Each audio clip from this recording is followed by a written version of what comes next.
বন্ধুরা, আশা করি সবাই ভালো আছেন। আজকে আমি সয়াবিন দিয়ে একটা রেসিপি বানাবো।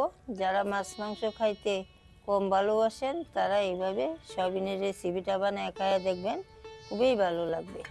রেসিপিটার জন্যে কিছুটা সয়াবিন নিয়ে নিলাম। সয়াবিনটা কিছু সময়ের জন্যে জলে ভিজায় রাখবো। বৌমা, তুমি মশলাগুলো বাইটে নাও, আমি আলুগুলো কেটে নিই। আমি এখন জিরা আর মৌরিটাকে একসঙ্গে বাইটে নিব।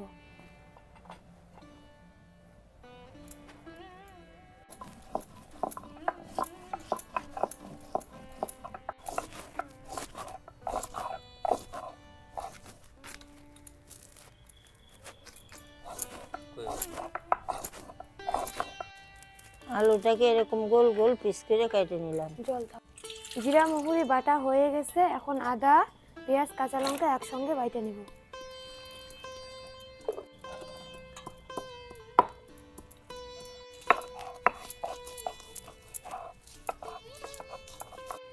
এখন আমি আলুটাকে ভালো করে ভেজে নিব।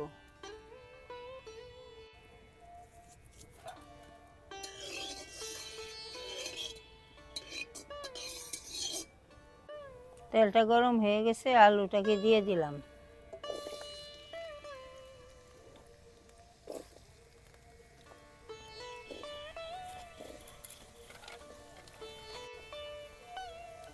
অল্প লবণ, অল্প হলুদ দিয়ে দিলাম।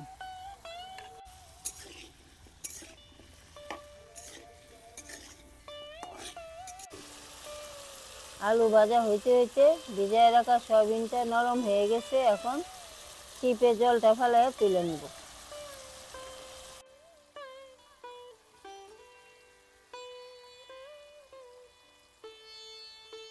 আলুগুলাকে লাল লাল করে ভেজে নিলাম, এখন উঠায় নিব।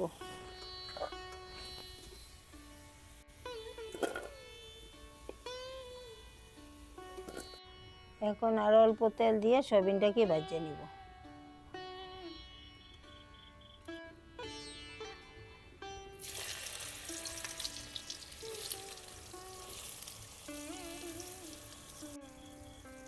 অল্প লবণ, অল্প হলুদ,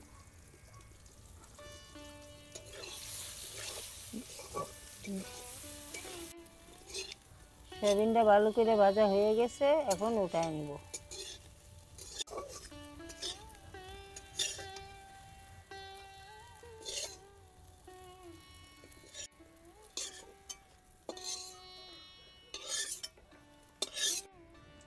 সয়াবিন আলু ভাজা হয়ে গেছে, কড়াইতে আর অল্প তেল দিয়ে দিব।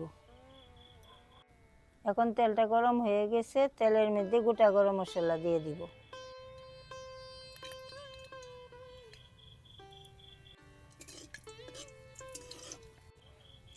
গরম মশলাটা ভাজা হয়ে গেছে, পেঁয়াজ কুচিটা দিয়ে দিলাম।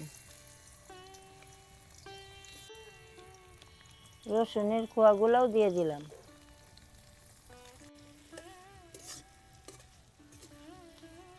পেঁয়াজ রসুনটা লাল লাল হয়ে গেছে, এখন বাইটা রাখা মশলাগুলো দিয়ে দিব। আদা, কাঁচা লঙ্কা, পেঁয়াজ একসঙ্গে বাটা,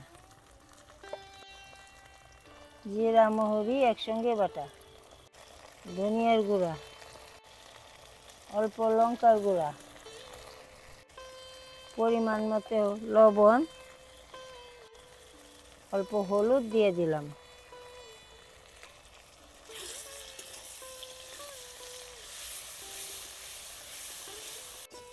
মশলাগুলো 2-3 মিনিট ভেজে নিলাম, এখন আলুগুলো দিয়ে দিব।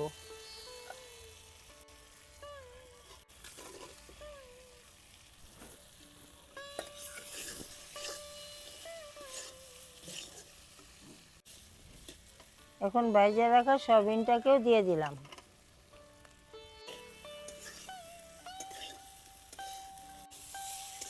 সব কিছু একসঙ্গে কিছুটা সময় ভেজে নিলাম, এখন ঝোলের জন্য জল দিয়ে দিব।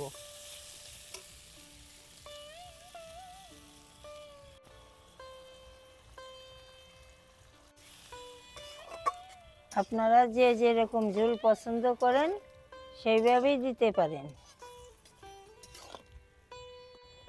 জল দিয়া বেশি তাপে 15 মিনিট জাল করে নিলাম। এখন 1 চামচ মিট মশলা দিয়ে দিব।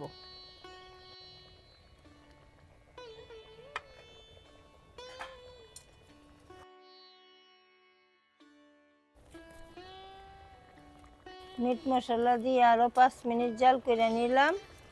ঝোলটা অনেকটা কমে তরকারিটা মাখা মাখা হয়ে গেছে, এখন নামায় নিব।